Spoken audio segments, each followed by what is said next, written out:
Welcome to See You on the Other Side, where the world of the mysterious collides with the world of entertainment. A discussion of art, music, movies, spirituality, the weird, and self-discovery. And now, your hosts, musicians and entertainers who have their own weakness for the weird, Mike and Wendy from the band Sunspot. Wendy, we would be remiss if we did not start this episode by discussing the death of George Romero a little bit. Oh, my goodness. So, Night of the Living Dead, obviously we talked about it in our zombie episodes and my nightmare episodes and like a whole bunch of different things. We've discussed George Romero and his work a bunch of times. Yes, and its influence on you, Mike, as a young child. Right, as it's the way it terrified me my entire life. But George Romero passed away on Sunday, July, was that the 16th? Yep, Sunday, July 16th, George Romero passed away. Cancer, he was 77 and a great filmmaker. And we'll probably do a full tribute to him because he's done his paranormal themes from obviously Creepshow, which was great. The Dead movies. Then he dealt with vampires and Martin. And he even had the King Arthur stuff in Knight Riders. And wow. Right. So he's done just a whole bunch of great stuff. Some stuff like Monkey Shines and everything like that. It's best not to talk ill of the dead. But anyway, he was a really great filmmaker who changed film. He really did. He created his own genre, his own kind of monster. Yeah, and definitely an influence on us. Yeah. And a lot of our friends. Right. And we've all talked about George Romero. And obviously the most successful show on cable right now is The Walking Dead. And that's basically just, I think Robert Kirkman, the creator of The Walking Dead, he said that he wanted to show people what happens after the Night of the Living Dead ends. And that's the whole, that's the whole. So without him, wow. All these English actors who come over and work for AMC wouldn't have a job. Right. So anyway, George Romero, R.I.P., really a wonderful influence. And one of the reasons I also wanted to talk about today is because we're talking about scary TV shows. Oh. And George Romero was a producer on Tales from the Dark Side, if you remember that. Oh, that show terrified me as a child. Right, and that was my favorite scary TV show. That one, and there's this one called Monsters. That was like one in syndication that was, from today, I'm like, well, that was pretty cheesy. But I was 10. I was like, ooh, this is so awesome. But he was a producer on Tales from the Dark Side. And the beginning, I couldn't even watch the opening of Tales from the Dark Side because it's like, wow, there is a dark side. And all of a sudden it would switch to black and white. And it was just, you see it now and it's a super corny video, like somebody just hits it on the Amiga or something like that at the time. They just hit the button and it switches over to black and white. But that would be the point where I would run out of the room. Oh my gosh. Well, the one that really got me as a child was Tales from the Crypt. Oh, well, see, and we didn't have HBO in my house. Either, it's a highfalutin HBO house. No, we didn't have it either. But when we would be traveling or something and they'd have HBO in the hotel. Right. And our parents would go off to dinner or whatever. And then my sister and I would immediately switch to HBO and then scare ourselves silly. Oh, that's great. Oh, that's a lot. I can just imagine that too. Because I can't imagine like Saturday night. It's like, hey, everybody, let's get together around the fire and watch Tales from the Crypt in the Stod's house. Right. No, that's awesome. But one of the reasons we're bringing up horror TV today is there's a convention coming up next week. Yes, end of the month. End of the month. And are you going to that convention? I will be there. Yes. Okay. What's it all about? Well, it's Midsummer Scream, and actually we have a special guest today. We've got Scott Marcus from whatsyourghoststory.com, one of our favorite experts on hauntings and also a very well versed in the Los Angeles scene and hauntings there too. Yeah, right. He was the LA Ghost Guide. Yes, welcome, Scott. Well, thank you for having me back yet again. So perhaps you could tell us a little bit more about the event because you're going to be moderating a panel there. Yeah. Well, Midsummer Scream in general is a really fun annual event. We don't want to wait for October to start celebrating. No Halloween. way. It's our favorite holiday. And every month. I could do it every month. I think kind of we do. But Midsummer Scream is quite the kickoff because it is a convention down in Long Beach, California that is just about all things Halloween. So it's where people would go to buy the supplies for their haunted house attractions and stuff like that. Sure. You have the makeup artists showing off their abilities and all that. I can't wait. And of course, you can't have Halloween without scary movies and scary everything, really. Right. Media. Yes. So yeah, I'll be there moderating a panel. I'm very, very excited about it. I've worked in film for a long time, and in this time, I've been able to meet a lot of really remarkable, great people. And one of those was a creator of one of my favorite shows growing up, and maybe somebody that should take the blame for what I've become, which is someone who's really into writing and really into scary movies and ghosts and all that. And that is my good friend, Mr. DJ MacHale, who is joining us today. He's the creator of Are You Afraid of the Dark and a TV show that we worked on together, Flight 29 Down. Not to mention that he also wrote the Pendragon series, a sci-fi fantasy 10-book series. So welcome to the show, DJ. Welcome. Thank you. Thank you for having me here. This is fun. I love talking about spooky stuff. Yes, and I should mention that we didn't mention Are You Afraid of the Dark because Mike and I were a little older when it came around, but I did watch plenty of it and loved it because my brother was the perfect age for that, so he was always watching Nickelodeon and loved the series. Thank you. That was... I never would have. I feel a little bit like George Romero. And I don't mean to put myself in that same pantheon, but if you had asked me 25 years ago if I'd be talking about the show 25 years later, I can't imagine it. But it's kind of cool, actually. So this is great. Well, it's interesting. I wanted to bring you on to talk about maybe paranormal experiences you had or anything like that maybe led to inspiration for episodes or the show in general.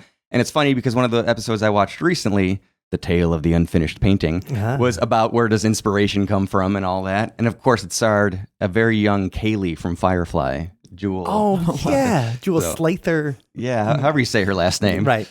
But there's so many big people that were in it when they were just kids. It's so fun to watch now, as we were just talking about Mr. Ryan Gosling, who was in an episode. Right, we were talking about the tale of Station 109. 109. Yeah. And, I hadn't seen them before because we didn't have Nickelodeon and I was a little too old. But then I started watching them this week. And I think that one of the things that I enjoyed most was some of the callbacks you had to obviously more famous horror movies and stuff. Like the first one I watched was Midnight Madness with the movie theater. Sure. Right? And with Nosferatu. Right. Obviously, out comes Max Schreck out of the movie. And so let's start a little bit with that. Like, what was your upbringing in this kind of genre stuff? Well, if I had a therapist, you can ask my therapist to say, why do you write this kind of stuff? And I don't really know. I think, you folks are into the supernatural and the spooky and all that kind of stuff. And I think you either have that gene or you don't. And so I've tried to analyze over the years, why is it that that stuff comes out? I remember I read someplace once that someone asked Stephen King, they said, why do you write scary stories? And he said, I don't know, that's what comes out. And it's true. Any writer will tell you that you just write what comes out. And I am not going to write a romantic comedy. It will not happen. It will not come from these fingers. It won't end happy if you do. It won't. Someone will die at some point. But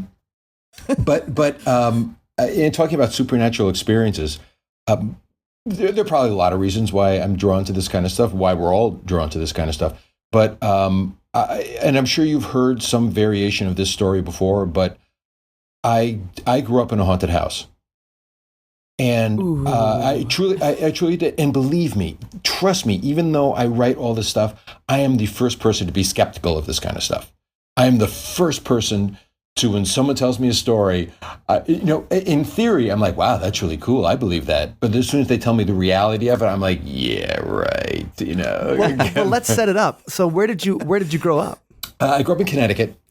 And the town I grew up in was incorporated literally in 1640. So there's a lot of history going on back there.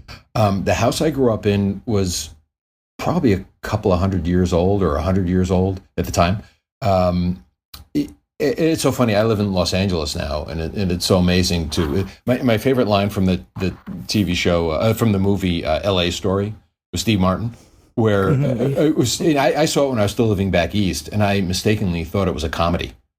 It's actually 100% real life. And one of the things I've always remembered that I thought was funny when I first saw it is Steve Martin is his character is driving someone around Los Angeles. And he's looking around and he's saying, some of these buildings are over 20 years old. Which is, of course, I quote that line all the time. That's one of my favorite lines too. Yeah, I'm sure you did when you were doing the ghost tours. I'm sure you did. Exactly. I mean, that's. But back east, some of those buildings are over 200 years old. And so the house I grew up in, all of my family, we all had experiences in this house. I mean, none of them were like poltergeisty, coffins coming up from the ground or anything like that. Thank God. But it wasn't. They were all kind of eerie, some explainable, some inexplicable, and it wasn't until we moved out of that house that we all started sharing these stories. It was almost like they went unspoken because they were just too creepy to acknowledge that they were real. But my whole family, in talking about it afterwards, were like, yeah, this happened to me, and that happened to me. And I could share some of those and there were certainly a lot of instances of hearing things and bumps and that kind of stuff. All of it can be explained away, I think. Right. My mother, probably the most telling thing about this came from my mother, because my mother was the most pragmatic, practical, I don't believe in anything person. But she had a couple of stories. She was a nihilist. Yes. And if I knew what a nihilist was, I would totally agree with it. Yeah, I'm a writer. I don't know what these things are. She had two experiences. One was she saw a woman looking at her. She was outside looking up at the house, and she saw the image of a woman looking out of this window at her. This woman did not exist in this house, and she didn't tell me about it until after we moved out of the house. Another one that I remember so well, this is an old house now, remember, it was 100 years old or whatever. There were no wall switches. There were no flip light type things. There were only pull chains on overhead lights. Oh, and sure. Going from the first floor to the second floor, there was a pull chain at the bottom of the stairs, and there's a pull chain at the top of the stairs. And my mother was the one who always went to bed last at night.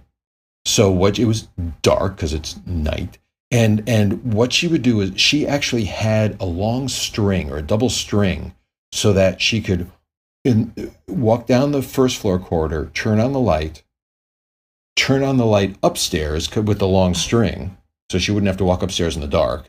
Mm-hmm. Then she would walk upstairs, and then she'd be able to turn off the downstairs light with the long string, and then walk into her bedroom and then turn off the outside light with this thing. And she explained it, which makes sense. Totally, it was a safety thing. It was dark, and she didn't want to walk up the stairs in the dark. It wasn't until after we moved out of this house that she said, I just never felt comfortable in that second floor hallway. There was just something odd about that hallway. Huh. And coming from her, that's like saying, oh my God, coffins are coming out of the ground. Yeah, because that's the kind of person she was. The experiences that I had two. One that could be explained away. The second one, I cannot explain it in any way, shape, or form. Nice. The one that could be explained away is I was a little kid. I was 2 or 3 years old, whatever. I woke up in the middle of the night, bad dream, whatever it was. I don't know why. But I got in bed with my parents. So I remember lying in bed between my two parents, and something woke me up. And I remember, God, it was like it was yesterday. I remember I was on my stomach. So I remember pushing myself up on my hands and looking out into that second floor hallway through the door of my parents' bedroom. And I saw this dark apparition shadow float by the door. Mm. At which point, I remember this so I buried my head in the pillow and forced myself to go back to sleep. Mm-hmm. Now, that can be explained away. Maybe I was dreaming. Maybe we lived kind of on a main road, and a lot of times cars would drive by at night and the headlights would cause shadows on the wall, so that, or maybe it was something not like that. But you'd think if it was that scenario, though, that's something you'd be used to seeing, though. Well, but the shadows cast by the headlights. Yep, yeah. Well, but I was only 3, so I wasn't that used to it. When you remember it, though. But I remember. When you remember it, though, do you remember a sound or anything, nope. Or just the shadow, or was there any? Just the shadow. The smell of sulfur. I remember it, right? Or any kind of other sensory. I know that's a reach. Well, just being struck by the fact that there was no sound, and that it was definitely floating. It wasn't walking. There wasn't it wasn't a bouncing up and down, walking down the corridor or the hallway. It was a silent, floating thing. And in fact, I used that moment in the pilot episode of Are You Afraid of the Dark? The first episode of Are You Afraid of the Dark opens with a kid lying in bed, and his bedroom door, his closet door of his bedroom opens up, and this black apparition, which was my memory of what the thing, it was almost like the Grim Reaper looking kind of thing, came floating out of the bedroom, the closet, and I actually mixed two of my phobias at this point. When I was a kid, I used to dream about the Frankenstein monster all the time. Yeah. Okay. And it was often enough that in my dream, I remember being aware enough to thinking and saying, "Oh, not again." And You broke the fourth wall in your own dream. Exactly, to myself. Sometimes you're in a dream, but you're not. You're like, self-aware.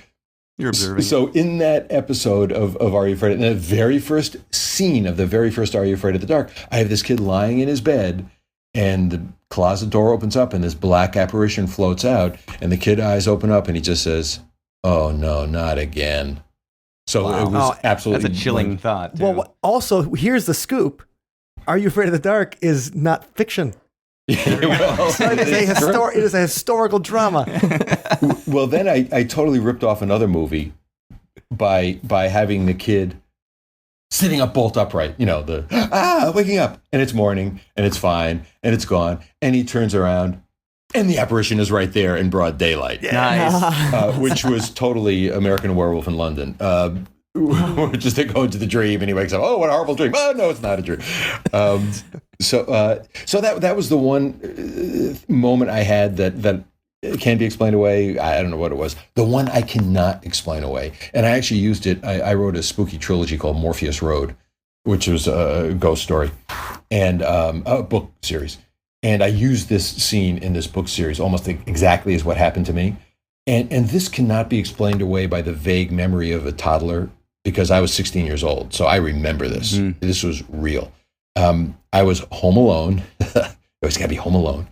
I was in my bedroom, and the door was closed, and I had my Stratocaster, and I was trying to learn a Jimi Hendrix song. Now, this was the olden days, so it was a record player. It was vinyl, which actually is suddenly new again, I guess. I don't know. So I have the Jimi Hendrix record, and I'm trying to learn Foxy Lady on my Stratocaster. So I had the needle on the record, and I'm sitting right next to the stereo, and the music is playing, and I thought I heard something that was above and beyond the music. So I lifted up the needle, and there's nothing there. Put the needle back down, started to play a little bit more, and I heard something. I can't even describe what it was. It was just a sound that didn't make sense to the music. And I can't describe it any more than that. It was just something else going on. I lifted up the needle again. Nothing. Did it several times, thinking, I'm hearing something that's going on here.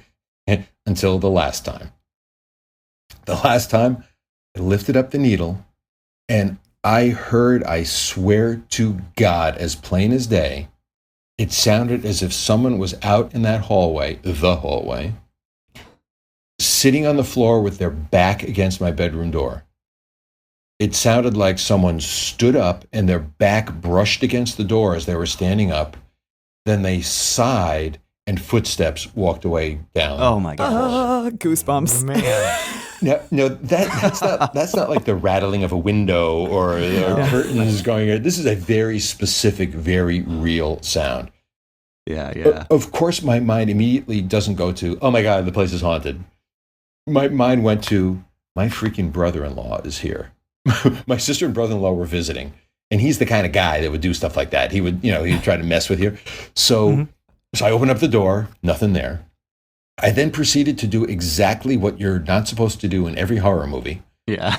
I then searched the house, but expecting to find my brother-in-law hiding behind a door or hiding in a closet. I searched every closet, under every bed. I had like a weapon that I was going around, feeling things, going between clothes of closets. I searched the entire house. No, and I wasn't afraid. I was nervous because I kept expecting my brother-in-law to jump out at me. Sure. That's how real it was. But the further I searched, the more I started to realize, oh my God, there's no one else here. Mm-hmm. What the heck was that? What was it? Yeah, right. The conclusion that my entire family drew from all of our experiences was that we knew someone who lived in that house who had died just before we moved in. Mm. It was an elderly woman named Rose McKeever. Rose, and my parents knew her actually, and she was a nice old lady. Okay. Rose died in the house. She died in my bedroom, which is right Oh. off that corridor. Here's your bedroom, DJ. Yeah. Good night. Yeah, exactly. Yeah, right. It wasn't my bedroom. So my theory is that Rose didn't like Jimi Hendrix. And she was just like, oh, what is going on with it? Or I think it's the opposite. Yeah. I think she was frustrated with you stopping the needle so often. Right. or she didn't like my playing. My version of it just like this There guy. you go, didn't like it. Just like okay. So I can't explain that. It was so specific. It wasn't a vague notion. It wasn't a weird sound. It wasn't something to be explained away. It was specific. It was real. I was awake. I was sober. And to this day, now that house is gone, so we'll never know what it was. But to this day, and I don't know if things like that kind of led to my liking of the supernatural, my interest in the supernatural. It certainly didn't hurt by any means. Sure, yeah, certainly. But well, and that's where like the first house you ever were in. Yeah, You said you were there obviously by 3, if not earlier. It's interesting. As you talked about, you didn't really talk about these things as a family until after you left. That to you was normal. That's what being at home was like. And then once you finally had moved out and had perspective of living in a not haunted place, then you see how remarkable the place was you had left behind. Mm-hmm. I also think that's interesting, the idea of using music as a trigger object, whether you meant to or not, to try to elicit some sort of a response through music. Let's see if Rose McKeever hates that hippie music. You know, like yeah, it was. Yeah, I don't know if it was. I think it's also released too, where there may have been a certain amount of denial going on, because Sure. I mean, you're not going to say to someone, "Hey, I just saw a ghost last night," because no one will believe you. So all of a You're sudden, saying that to the wrong 3, but yeah. well, unless I told you, then then you'd say, "Really, describe Rose as what you look like." But I think a lot of, and again, it wasn't an everyday occurrence either, too. Sure. It was just something that kind of we lived with, and it was accepted, and in our own way.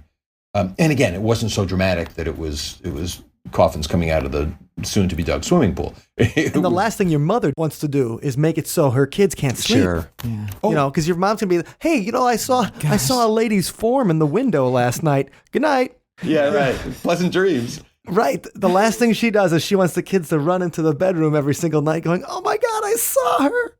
Yeah. I think all that played into it, and again, we weren't bringing in detectors to with Dan Aykroyd with the thing to figure out what it was, but Right. But our equivalent of that was sitting around the kitchen table years later saying, I had this thing happen to me once, and so I am absolutely convinced that whether it was Rose or not, I have no idea. We couldn't ID her, but it certainly all fits, man. There was something going on there.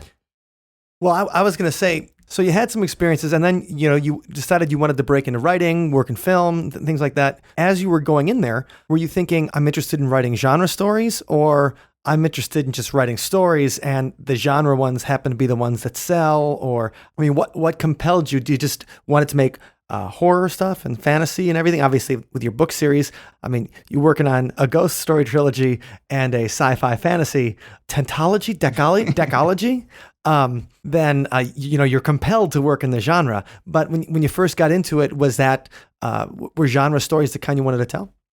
Well, it wasn't a conscious decision. It's kind of what I said about the Stephen King thing. It's what came out, and what came out most naturally. Believe me, I tried to write other things, but what really came out were these kinds of stories. And beyond the supernatural experience in the house, that's what I was drawn to reading and watching as a kid too. God, here's another great memory, or bad memory, was my sister and her boyfriend, not John, the wacky guy, it was pre-John, took me to a matinee of Disney's The Sword and the Stone, animated movie, great movie. The second feature, or the regular feature that day after the matinee, was a horror trilogy called Black Sabbath. It was 3 short stories, kind of along the vein of Tales from the Crypt, but feature length type thing, or at least the 3 together were feature length. One of them starred Boris Karloff. Mm-hmm. 2 of them I only have vague memories of, but the one I remember so well. It was about a nurse. It was like a period type thing. A nurse was called in because a medium had died, and she had to come in to prepare the body for a showing.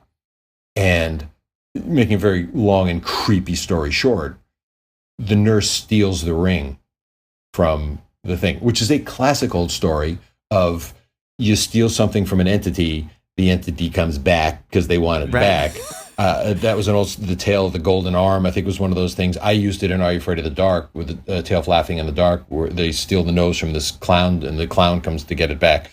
I always go for the clowns. Right, Zebo the clown. That's a gimme. And actually, I had a clown experience, which tormented me too. But the image I will always remember and haunted my dreams for so long from that movie was it was such a great tense thing where you're back at the nurse's house and eerie things start happening, and you know what's going on. She doesn't know what's going on, but it just builds and it builds and builds, and you wonder, God, is this all in her head? Is she imagining this thing? Well, no, she was not. The medium came back, and I just remember this image of this horrifying red-haired, pasty-faced, icky lady floating towards her, and ultimately she ends up strangling herself because she's so fearful. That image haunted my dreams till yesterday. I think I probably had my last dream with this one. And it was that theater that was my inspiration for, if you watch that Midnight Madness episode of Are You Afraid of the Dark, it was that theater that was inspiration for that theater in the Are You Afraid of the Dark episode. That old-fashioned, it's the smell of stale popcorn, it's the grand stage, it's the thing that was the theater that it came from. My friend Frank and I used to go to that theater when we were a little bit older to see these ridiculous foreign horror movies, none of which I've ever heard of before or heard of since. They were made in Yugoslavia, they were made in Italy, there are a lot of British films that were really nasty. I mean, just like, oh my God. When you talk about Black Sabbath, I mean, obviously that was a name that inspired the band. I mean, so that movie also inspired the name of the band. And it also came from, there was a bunch of anthology horror movies that followed, like Trilogy of Blood. Yeah. And eventually would come on to where, Creepshow did the anthology, Tales from the Hood did the anthology. And that's kind of a lost, like, horror art. Or I'm thinking of Cat's Eye too, had the same kind of thing. But what's great about those is that all the characters are extremely disposable because you tell a story about 25 minutes long. And so, most people are going to die in the story, so that's one of the fun things about those anthologies. You have a bunch of stories in one kind of movie. And so you can make it scarier because the people won't get too attached to the characters because they're going to die at the end of 25 minutes. Well, and for that very same reason is one of the reasons why it's really difficult, and there haven't been that many anthologies on television, because television is all about being attached to characters and finding out what hijinks they're going to get into next week. So if you start lopping off the characters every week with a different story, that it's hard to get a fan base. So that's why there have been so relatively few anthology series done on television. But you're right. The beauty is, you can kill those people. Right, you can make usually do. You want. So you had recurring characters in the sense that there was the framework, the Midnight Society that would tell the stories and bookend everything. So was that kind of a design thing as well, as far as the development of the show goes, that we need people to latch on to? We need characters that will be there week in, week out? Or was it just simply an interesting way to frame the anthology series? Both, but really the former, for the very reason is that you the viewer needs some touchstones that you can come back to, and interestingly enough, I made that decision for that reason, and then to create these kids sitting around a campfire that tell the stories, but that's really the jumping off point for the story itself.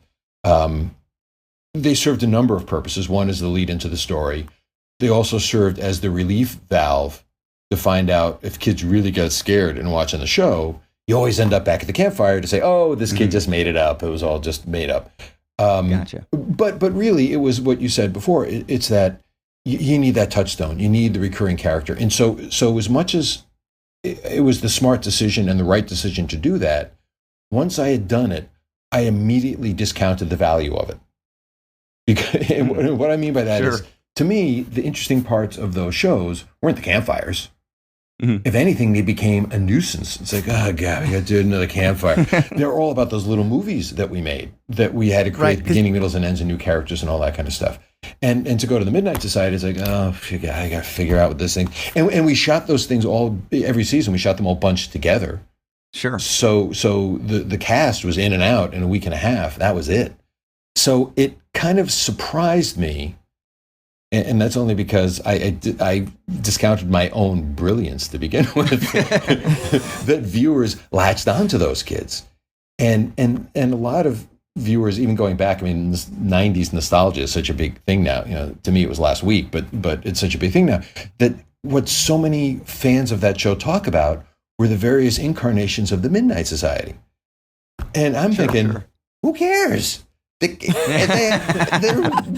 mean, no one spoke about, wow, Rod Serling's intro of that episode was really good that week. You know, it was important. It set it up, but then we should go away and then see the episode about the scary thing on the wing looking at Captain Kirk. Right. But as I finally accepted over the years that I was totally wrong. I was right to begin with, but then I was wrong later on to discount it, because they became the entrance to the story. They became the thing that viewers could latch onto and love those characters so much. And at least I had the foresight to give each of the characters a different type of story that they would tell, that you knew when that character told a story, it was either going to be a truly horrifying boy story, or it was going to be a romance, or it was going to be a creepy science fiction thing, or whatever it happened to be. You kind of got to know which character is going to tell what kind of story. So I maintained that throughout the series. But really, the entry point was to say, let's make sure. The evolution of it was a little bit different in that my partner Ned Candle and I, we created the show, and it was originally designed to be a direct-to-video bedtime stories for lazy parents, which means we were going to get some old actor who was out of work, but everyone knew, we didn't know who, and we'd sit him in a big easy chair in front of a roaring fire with a big book that said fairy tales on it.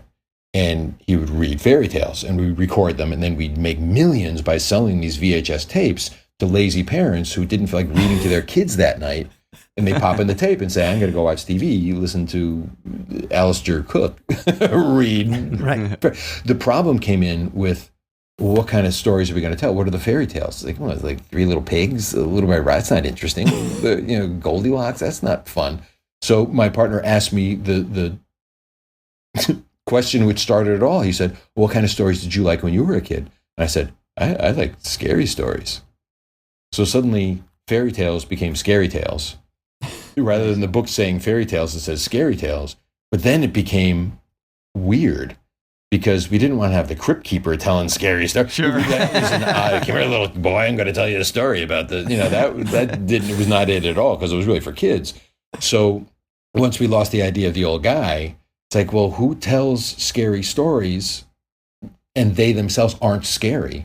Like, well, you tell them around a campfire. That's the classic thing. So then that became the Midnight Society. And then it started getting bigger and bigger and bigger. And we realized, well, wait a minute, this is more than direct to video. This could be a TV show. And that's when we pitched it to Nickelodeon. And they said, no, this is horrible. They said, you can't scare little kids. And I was like, oh, yes, I can. No, we'll do it right before bed. It's okay. And so that's kind of how it grew. But really, the idea is, if it's going to be a show, you need to have that touchstone.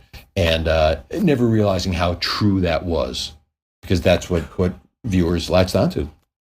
Well, that makes me think, a question I wanted to ask was, putting a show on Nickelodeon, was there ever a point, because I was thinking about this as I was watching the Tale of Station 109, because it's Gilbert Gottfried, right? It's Gilbert Gottfried in there, and he does the whole voice, and it's funny because when he switches to the radio voice, then it's like a James Mason impersonation kind of thing, but then it's Gilbert Gottfried doing this crazy voice, and I kept thinking about his role in The Aristocrats. Did you guys ever see that movie? Oh gosh, yeah. Where he tells this vulgar joke that goes on for like 5 minutes, and I think it's hilarious, but I kept thinking about, what if they just let him off on these kids, and let him do his shtick? And was there ever a point when, you would send something to Nickelodeon and they're like, no way, they're like, you got to cut this. We got to lose the part where, Gilbert Gottfried strangles a child to death. What were that particular episode Wendy and I just watched yesterday, and we were watching it thinking, and saying, this is really creepy. There's some really unnerving moments that I don't think you'd see in kids' shows today. Well, when the guy comes out and he's going to hell and he's like, you got the wrong guy. Right. He's running and he's terrified. I was like, oh my God, like I'm scared for that guy. So he's got to go to hell. Gilbert had a great ad lib in that show that I didn't direct that episode, so I wasn't there for the shooting. So I just saw the footage afterward. And when I saw that, it was a spit take for me. It was when I think the kid, not Ryan, but the younger brother, is confronting Gilbert. And the premise for people who haven't seen it and they're listening to this podcast is that when you die, there's this radio station, 109.1, that calls you to come. And if you're a lost soul, you go to this radio station, and that's your conduit to the afterlife. So this kid they think he died. He was mistaken for another guy who actually did die. So this living kid gets sent to the radio station. And at one point, the kid says to Gilbert, who is the DMV expediter who is moving people through to the afterlife, he says, "You got the wrong guy." And the line that I wrote was, or actually Scott Peters wrote that episode, a terrific writer director. He wrote, I'll try to do it in Gilbert's voice. He goes, "If I had a nickel for every time somebody said to me, 'You got the wrong guy,'" and that was where it ended. It was like a ... If I had a nickel for every time, Gilbert took to the next step and he said, "If I had a nickel for every time somebody was going to say that to me," it's like, well, what am I going to do with all that? I'm dead. What am I going to do with the nickel? Buy gum? I'm not going to buy gum with it. That was an ad lib. But in answer to your question, the answer simply is no. Nickelodeon never stopped. Well, I mean, I think we edited it ourselves quite a bit too. We weren't there to try to push the envelope as far as we could. The only concerns they had were, and this applies to all shows, not just scary shows. It was about imitatable behavior. It's like, remember, this is a kid show. So we don't want to show anything that a kid's going to, don't try this at home, kids. They're not going to try it at home. So one example of that was, The Tale of the Kid That Drinks Bleach. Well, that one never made it to air. And believe me, there were plenty of things that happened in that show that imitatable that they let go. But the one thing, here's a show about kids sitting around a campfire. The one thing we never showed in 91 episodes was someone lighting the campfire. We didn't want to show kids how to strike a match. They didn't want someone saying, "Well, I learned this on Are You Afraid of the Dark, and now my house burned down." And you train them in the opening credits that the matches, they just light themselves. You just hold it there. It's it's fun. I'm glad you said that, because if there was, sometimes we got little rumblings, and it was later on in the run of the series, because sometimes conservative people have problems with witchcraft, and if you start to get into the occult, they start, really hyper kind of Christian people have some issues with that. Like Harry Potter had all sorts of problems with that. Mm-hmm. So we were getting little rumblings of that. It's like, can you really? My standard 101 answer was, oh no, it's magic. There we go. It's magic. Magic suddenly is the catch-all for, it's okay, it's magic. Suddenly it's like Blackstone, it's Houdini. Suddenly that's okay. It's acceptable. So magic is okay. If it's black magic, that's not good. But I think maybe I seem to remember having a problem with the word voodoo. So you couldn't use voodoo, the word voodoo, even though there's plenty of voodoo being shown. But 99.9% of the time we could do whatever the heck we wanted to do. Wow. And I think we were responsible, so it wasn't like but we killed kids. I mean, actually, you said something, Scott, that I'm not so sure that show could be made today. And I base it on the fact that I've pitched a lot of shows like that and got the same reaction as when we first pitched Are You Afraid of the Dark, which is to say, you can't do that. And I'm like, I did. What do you mean you can't do it? You want to see hundreds of hours of programming? He said, I did do it. But there's a conservative thing that's gone through the world right now. So if Are You Afraid of the Dark were to be made today, it would have to go in one of two directions, because we tread that line. That show was a show for tweens. Tween being in between being a kid and a teen. That was the kind of the target audience. So it would either have to be a kid show, which is more Scooby-Doo. Frankly, even Goosebumps is more kid-like, kiddie-like, because it's all kind of tongue-in-cheek and silly and whatnot. Or it would have to go heavy-duty. It would have to go older. It would have to go into teen. But treading that line between teen and tween has been a real hard sell for me, because people just they get scared off. No, no ironic line intended. Or ironic line and it's funny we're talking about there, like, we didn't kill any kids or anything. Well, Grimm's fairy tales did all the time. Like every other, something horrible happens to Hansel and Gretel when they run into the witch. It's she's putting them in the oven. Yeah. So it just, it's funny that our standards and stuff like that. It's like, well, we'll tell these stories and everything, and what might be appropriate. We're like, well, it's just a kid's story today, with the visuals and stuff. It changes how people perceive it, and sometimes, quote, scares them away. Well, that was my other standard comeback. One is it's magic, and the other one was, if you're gonna have a ghost story, somebody's got to die. Yeah. Or else there would be no ghost. So some of the kids in the show, even though it wasn't on camera, some of the deaths in that show were truly kind of gruesome. Not that there's any pleasant death, but there's one episode where it was about a girl who was locked in a closet and people didn't know she was there, and she essentially starved to death in this closet. We picked her up after she was a ghost. We didn't see her, clawing at the thing. But so it's all in answer to how do you do it for tweens? Is like you don't necessarily show the gruesome thing. You kind of refer to it in the past tense, like, oh, that person died, and you kind of it's like Curious George. Curious George is horrifying. There's one line in the first Curious George book. Well, George had a lovely life in the jungle until the man with the white hat, the slave owner, came and took him away. Right. And George was sad for a minute, but he was fine after that. Just go past it. Gloss over it, yeah. Just gloss over it, everything's fine. Well, you brought up Rod Serling recently, and which I got to talk to you a little bit about. You went from Nickelodeon to Disney to do the Tower of Terror. You were tasked with creating a movie based on a ride. Talk a little bit about that, if you will, and if you ever went to, I guess, what elements of the story were in place? How much, were you able to play with it? And did you ever go to the Hollywood Tower Apartments, which is allegedly where the elevator is that the ride was based on? Oh, that yes and yes and yes and yes. Good. That ride actually was based on a lot of places. In fact, the place that I went to that actually gave the real place that I went to that actually I caught my breath because it was so much like the Hollywood Tower Hotel was actually the Biltmore Hotel in Coral Gables, Florida. That's what they based a lot of the actual architecture of the ride about. And walking into that lobby, it was just like, whoa, that's kind of, this is eerie. The reason I did that movie was Disney had just brought back, or about to bring back, The Wonderful World of Disney on Sunday nights on ABC. And it was going to be movie night. So Sunday night was movie night. And a lot of the movies they were going to show were their classic movies, the existing library. But they also were going to produce a number of originals.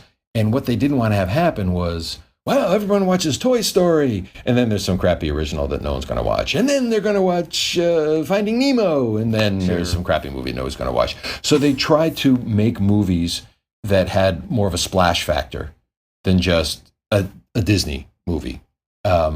So one of the things, I don't know who came up with the idea, but they said, let's make a movie based on a ride. This is, at the time, Pirates of the Caribbean was in development, but as an animated movie. I saw all the character designs from all the pirates that were going to be in the Pirates of the Caribbean movie. It is cartoon animation. I also believe that the Space Mountain movie was in development as well. Well, when you saw the Pirates from the Caribbean, did the Captain Sparrow, Jack Sparrow, did it look like Keith Richards or whatever at the time? You're like, oh, I don't think that was even a character. I don't remember what the characters were. They were very cartoony kind of. But there wasn't a Jack Sparrow. I don't remember there being a Jack Sparrow. And if there was, it wouldn't have stuck with me because it was so long before Johnny Depp created Jack Sparrow. Sure. So one of the things they said, we can make a Tower of Terror movie. And they found me as like, here's the guy that knows how to tread that line between scary and horrifying. So they brought me in and they said, can you make a movie out of this thing? And so I met with the guys who created the ride. Oh, and, cool. and it was the thing, I remember two things about that meeting so well. They gave me all the backstory of what the design of the ride was and how they did it. And one of the things I came away with from that meeting was how much those guys loved that ride. and how proud they were of that ride. In fact, they're going to be at Midnight Scream, or at Midsummer there's going to be a panel the next day. I think on the same day as ours, they'll be earlier in the day. I think they're like noon or so, one of the first ones of the day, and we'll be a few hours after that. I hope that they relate I'm sure they will, their love of that ride and their pride in that ride, the way they related it to me. One of the things I said, which actually turned out to be pretty funny, and this is for all Disney files out there, or Disney theme park files out there. One of the things I said was this ride was so expensive to make that they'll never make another one. Well, then, and I don't remember the timing of this whole thing, but Disney made California Adventure Theme Park, which is right next to Disneyland, and it wasn't doing very well. And so they thought, we've got to do something to do it. And one of the things they did is, they built the Tower of Terror there. There you go. But it was a less expensive version of the Tower of Terror. So, and in fact, it just got reskinned to be the Guardians of the Galaxy ride. And I'm okay with that. Because I was going to ask the ride in I'm semi okay with it. the ride in California wasn't as good as the ride in Florida was, because they eliminated about a third of the ride. Oh wow! The concept, for anyone who knows the ride, who's been on the ride, the concept is this hotel, 1937, and these 5 people get on the elevator, and they go up in the elevator. And suddenly the elevator is hit with some magical lightning that they don't explain until I make the movie. The elevator is destroyed and they disappear, and they shut the hotel down for the next 60 years, and we're opening it up again for you tonight. And they really have it branded as if it's an episode of The Twilight Zone. And the reason they did that is because the ride was originally built in the what then was called the Disney MGM Studios down in Florida, which is their theme park. You know, they have Epcot and they have Magic Kingdom and all that kind of stuff. And they created this movie-centric theme park. There really was nothing movie-centric about this Tower of Terror ride.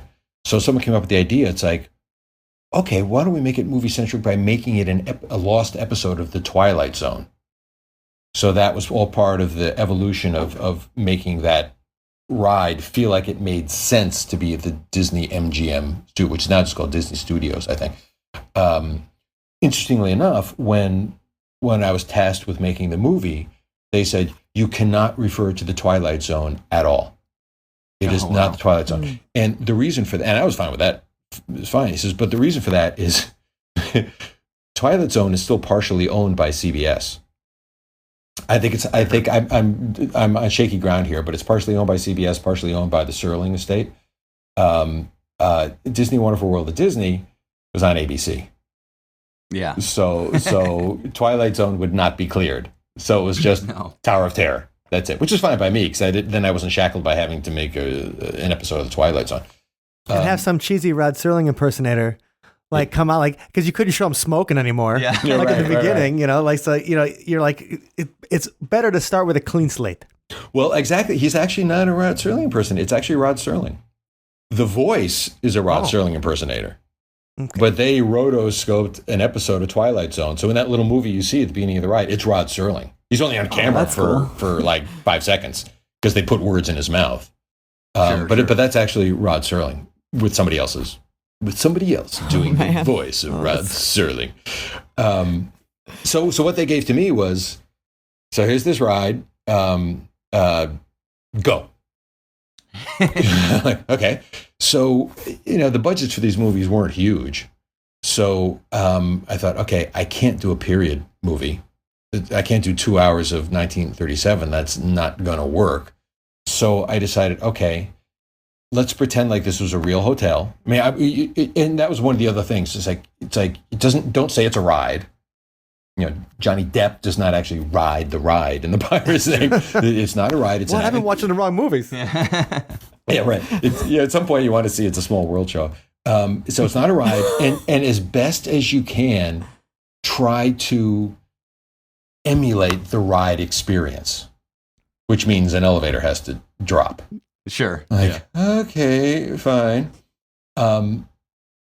So, in knowing I couldn't do a period piece, I said, okay, what if I just say this event happened in 1937, which we actually depict and recreate and depict, But then we flash forward to the present, and it's about present day people trying to solve the mystery of what happened back in 1937 and solve the mystery of this haunted hotel. So 90% of the movie takes place in the present. And one of the fun things is that it's a really cool ride if you've ever seen it, or if awesome. If anyone's ever gone on it. It's just the attention to detail is just phenomenal. It is just great. So I thought we'd be shooting at the ride because there's no way we could reproduce that lobby and all that kind of look on the kind of budget we had. So I did go, and answer your question, Scott, I did go down to Florida and I rode the ride and I saw this. I was incredibly impressed with it. And Disney had studios down there. So I assumed we're going to be shooting in Florida and working on in their studios and their sound stages, and then working at the ride because we can't rebuild this ride because it's so expensive. Mm-hmm. And I had met a producer as I was still in pre-production, and he said, "What are you working on?" And I said, "Well, I told him about this movie." And he said, "Where are you going to shoot it?" And I said, "Well, we're going to be down in Florida at the stages there." And he said, "No, you're not." Why? What do you mean? If you remember, Tom Hanks had produced this HBO series From the Earth to the Moon. That all the stage work was done at the Disney MGM studios on their sound stages. And essentially, Tom Hanks had those stages booked for a year, and full of models of Gemini capsules and Apollo capsules and all that kind of stuff. I was like, yeah, you're not going to be shooting those sound stages. I'm like, oh my God. So then talking to the theme park people, I said, okay, so we're going to be able to shoot at your ride, right? And they're like, oh, absolutely. Yeah, no problem. But you can't get into the ride until midnight, and you got to be gone by 5 a.m. Oh, wow. Because that's a short production day. We will not shut down this ride to do production. So imagine if someone saved up all their money from Madison, Wisconsin, and they flew to Disney World and they want to do Tower of Terror, and there's a big sign that says, "Sorry, closed today for filming." Oh, gosh. It's not going to happen. Well, we saw what happened at the end of National Lampoon's Vacation when that happens. Yes, you see what happens. Then he goes postal on these people. The moose at the front should have told you. Yeah. Right, we're closed for repair. So what we ended up doing was two things. We in the original script I wrote, it took place all over this hotel. I actually limited the number of scenes that were going to take place in this lobby, figuring we weren't going to be able to shoot in this lobby too much. But now we had to build a set. So we had to reproduce that lobby in Los Angeles. And because it was so expensive, it was like literally a quarter of our budget for the entire movie. Suddenly I took all the scenes that were happening in all the other areas of the hotel and I lumped them all into that lobby. Thank goodness those Disney Imagineers made an incredible lobby that it lent itself for all sorts of scenes to take place in little nooks and crannies. So I shot the hell out of that lobby all over the place. The only thing that was actually shot in Florida was the exteriors of the ride itself, because we couldn't afford to build a model that looked like that ride, that kind of detail. So a fun thing, if you ever see that movie, they still run it on Disney Channel and get the DVD, but if you ever see that movie, there are shots where Steve Guttenberg is the star of that movie, and there are shots where camera's looking down at him as he's walking onto the grounds of the hotel, and he goes through the old gate and he walks in. Those are all shot in Los Angeles. But then he looks up at the hotel, cut to his point of view, it's the ride that we shot in Florida. And I wish, things you think of after the fact, it's like, I wish while we were shooting those shots, those POV shots of this hotel, that I wish I had had the camera operator tilt down, because if you would tilt down, what you're seeing and you see on screen is like a creepy old hotel, and there's no sounds, like a far-off raven sound. It's eerie and it's empty. But if you had tilted down, you would have seen 8,000 people on line, going through the queue, waiting to get on this ride, jostling us, saying, "Oh, you're making a movie?" "Yes, we're making a movie." So if you imagine just the tilt down, there are 1,000 people looking at us, going, "What you doing?" How many times did you go on the ride?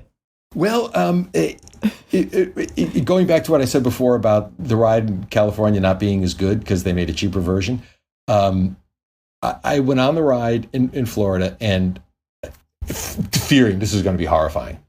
This is when we scouted it. And it wasn't that hard. It's a drop ride for anybody who doesn't know what it is. It's a drop ride. The elevator falls and you fall and you drop. And maybe I was expecting too much, but it wasn't that scary. from the time I scouted it to the time that we went back to shoot, and I took the whole crew on the ride, they reprogrammed the ride. It's actually an Otis elevator.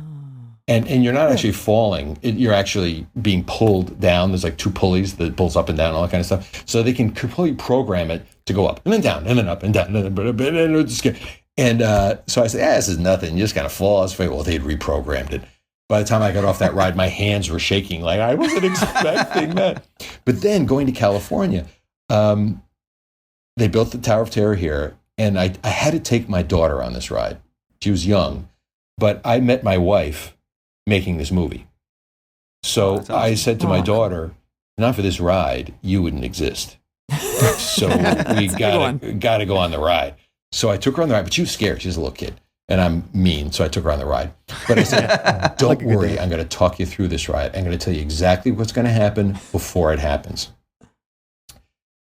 In the ride in Florida, the whole concept is that the main elevator got hit by lightning and these magical things happen, they disappear. But the ride is the service elevator.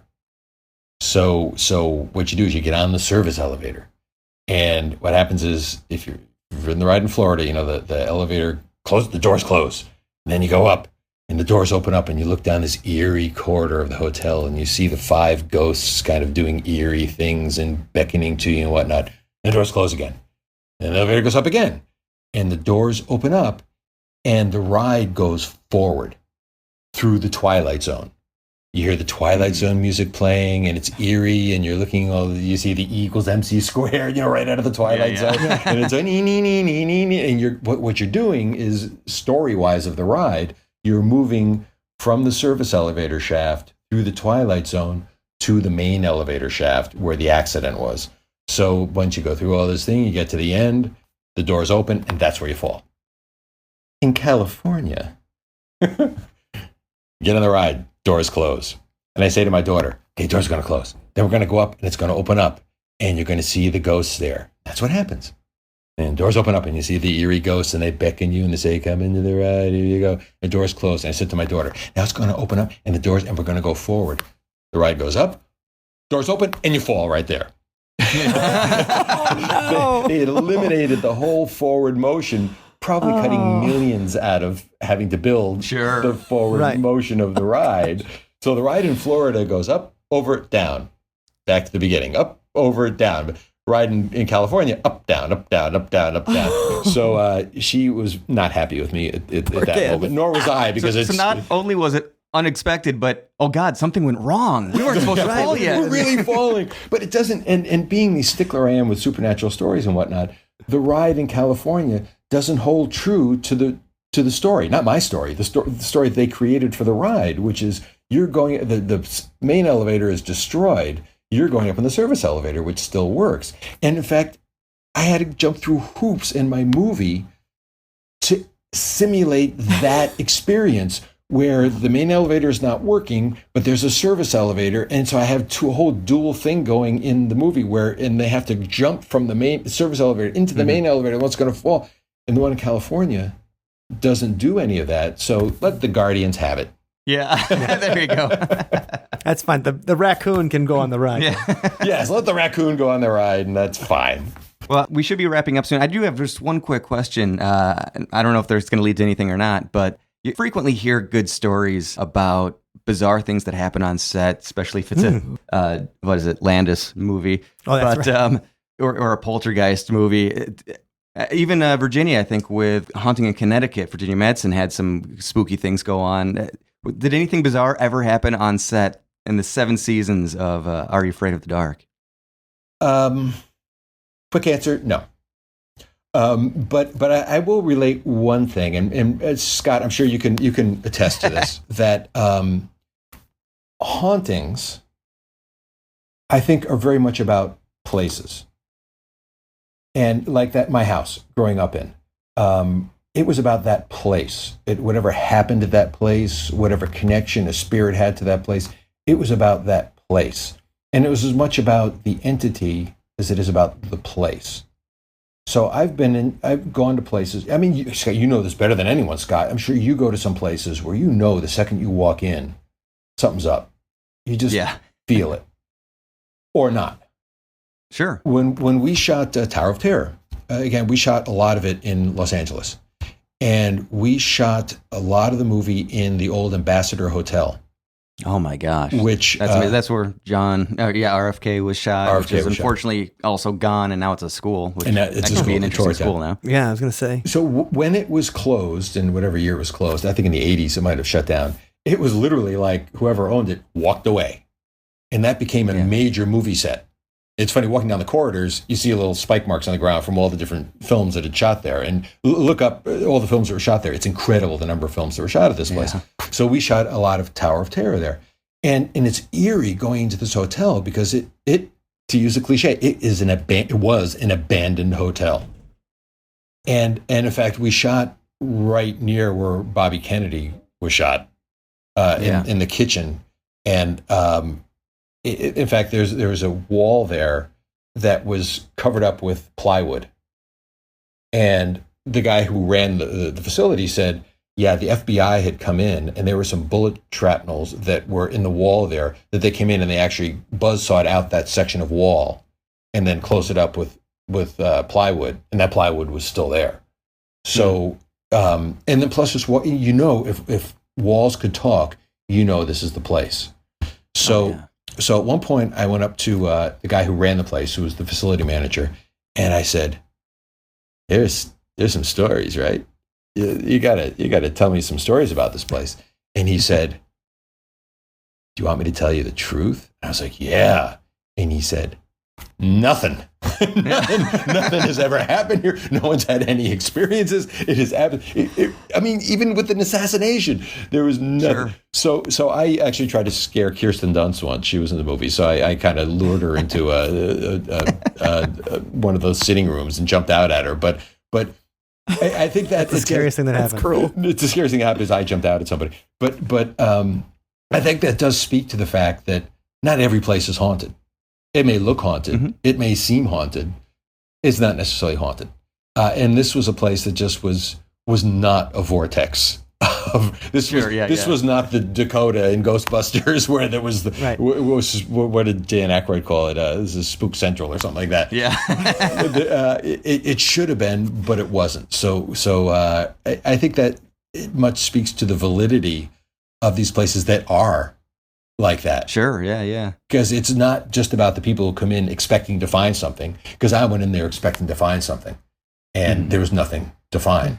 And I find it fascinating. Like, on paper, that place should be crazy haunted for all of these reasons that we think we know, but obviously we don't know it all. There's some element missing of what makes a place haunted or not. Yeah, it's funny when you mentioned Coral Gables in there earlier, the Biltmore Hotel, and that I'd taken a haunted tour of Coral Gables just last year. And it was like what we were talking about. Like the tour guide would go by a building and go, "Well, this should be haunted." And we're like, "Yeah?" And she's like, "Yeah, it should be. It's been around for a long time." And I'm like, "Oh, you're killing me!" Is there a money back guarantee on that tour? Where's there's an experience here? You bet. Yeah. And I'm like, you got to be kidding me. You're teasing me. So it just made me think about that places we expect. You're like, well, look at that scary old house. And sometimes that scary old house was just built in the 60s and it just ended up in a fire. They didn't take care of it. Yeah. Right. Or, it's a scary trailer that was built in 1995. So it's got to be more than just history and expectation. And I think that's a lot of the trick when you're trying to discern, what's the kind of place that has those, not necessarily a vortex or spook central, but at least a weird energy where you feel it when you walk in as compared to just another dump. I felt that there's a hotel in Denver. Scott, do you know the Brown Hotel in Denver, Colorado? No, I'll have to ask around. It's really old. I think it was built in the 1800s, but it's unique in that it's actually got an atrium, which you think is something that was designed in the 70s, but it does have an atrium. So you can imagine a whole center courtyard with the balconies going around there, but really old, like Old West type thing. And I stayed there a number of times if I'm on a book tour or something like that. And every time I'm in that hotel and I'm walking down the corridors, I know I'm going to see those twins from The Shining. Yeah. You walk around corner, and every time I'm walking down those corridors, I'm totally creeped out. And I thought it's just me. It's like my family back in my house. Maybe it's just me. And I read an article a while later that when the Lakers would go to play the Denver Nuggets, Kobe Bryant would not stay in that hotel. Wow. It was just, there was some vibe in there. There's something going on. I don't know what the story is. I'm sure there is a story. I don't know what it was. But man, I felt it. For Kobe playing in Denver, there's all sorts of bad energy type of stories going on. I was going to say, I think ghosts are the least thing that haunt him when he comes there. But no, that's fantastic. We got to thank you for spending a little time with us. And if people want to check out your books and learn more about DJ MacHale, where's the best place they should go find out, at least for true information? Where's the best place they should go? Oh, great. Thank you. I mean, my website is djmachalebooks.com. But certainly on Facebook and Twitter. Those are the two that I use a lot. Facebook is DJ MacHale. It's very, very clever of me to use that as a name. It's DJ MacHale. But all the information about my books, and not so much about the films, but about the books, are on djmachalebooks.com. So come on out. Actually, I've got a new spooky series that I'm doing right now called The Library, which is for middle readers. It's about a haunted library where the stories are unfinished, and kids go in and they can actually enter the books and finish the spooky stories. So that's cool. kind of the book project I'm working on now. And then the next one's coming out in October. So I just can't get away. It's what comes out. What can I say? Yeah, no, and that's great because it's funny you talk about those alternative kind of books, because I was thinking about that when I was looking at your IMDb page and I saw a bunch of Encyclopedia Brown episodes. Yeah. And that was always the first one, that you would have the thing where you'd have to go to the end of the book and like flip it upside down to find out the answer to the mystery. And as Bugs Meany, like, it's probably going to be him because he's such a jerk face. Well, that was a challenge because that book, those mysteries are like 3 pages long. It's like, now make a half-hour mystery out of that. Okay, do that. Well, thanks. We'll be sure to include your links in our show notes page for this episode. And we also want to thank Scott Marcus from whatsyourghoststory.com. Oh, thanks for giving the opportunity. I've wanted to have this conversation, but I figured it would be too grand just to have it at a coffee shop. So let's share it with everyone. Well, and everybody who's going to be in Southern California is it going to be July 28th? Or and July if you're not, change your plans. Right. I was going to say, hey, go west, young man. Yeah, it's 29th and 30th. Our panel is on the 29th, and that is midsummerscream.org. I believe there still are tickets, but this is a big event. So this is going to be a highly attended event. There's a lot of cool stuff going on. Lots to see. One of the neat things is they've got this huge convention center, and they have half of it cordoned off so that all these different haunted attractions can put on demos. So you can actually go through some haunted house type stuff. Cool. It sounds like very interactive. It's the Comic-Con of cornucopia scary. of fun. Yeah. And so, DJ, we're going to have to bring you back on again to talk about your books. Like Pendragon, like, of course, it's Arthurian legends and some of the inspiration behind that. So maybe when we get into that, we'll invite you back. But thank you very much for spending your day with us. Thanks, DJ. It was my pleasure. This was fun. The theme song for Are You Afraid of the Dark does a perfect job of setting a spooky tone for each of the episodes that follow it. So for this week's song, we decided to create our own take on the theme, originally created by Jeff Zahn. This is Sunspot's remix of Are You Afraid of the Dark's title song, and it's called You Are Afraid of the Dark.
Thank you for listening to today's episode.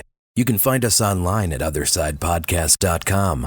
Until next time, see you on the other side. Yes, thank you indeed for listening to today's episode. And an extra special thanks to the members of our Patreon community. We really do appreciate everything that you do for us, and we're happy to have you in the See You on the Other Side family. An extra special shout out to our friend Ned, who has donated at the level where he gets an individual shout every single episode. So thanks everybody. And if you'd like to join that community, you can do so at othersidepodcast.com/donate. And we hope that everybody has a wonderful week.